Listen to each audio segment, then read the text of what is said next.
Actually এটা আমাদের জনজাতিরার একটা মানে অনুষ্ঠান এবং বছর প্রথম থেকে এটা অনুষ্ঠান শুরু হয়।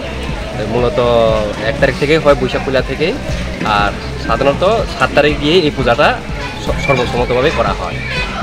তো ওইটা ভগবানের কাছে আমরা এটাই প্রার্থনা করি, বছর প্রথমের পূজা সবাই যাতে সুস্থ থাকে, সবাই যাতে মঙ্গল কামনা করে এইভাবে থাকি আমরা। সব উপজাতি করে, ধর্মই করে, এটা মানে তবু হিন্দু ধর্ম করে, এই পূজারে হিন্দু ধর্ম করে।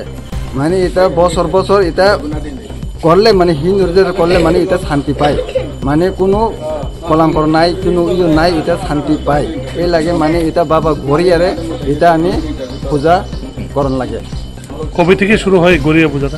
কবে থেকে বলতে মানে গড়িয়া পূজা যদি আয়া ওই তো যে বুঝের সময়, যে বুঝে আছে তো বুঝের সময় এটা মানে এই সময় এটা সব এই বাবারে এটা ওই যে এটা আছে না এটারে মানে তৈরি করে রাখে। এই সময় হেরা দুগে এক সপ্তাহের মধ্যে তো এখন আজকাল সোমবার, এই সোমবার এখন বাবা গড়িয়া মানে বলি খায়।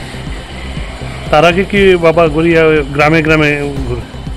সব জায়গা এটা থাকে। মানে এটা মনে করো এটা চকের মধ্যে হইলে আরো মানে সংক্রান্তি থেকে শুরু হয়। হ্যাঁ, সকাল সংক্রান্তি থেকে শুরু হয় পূজাটা।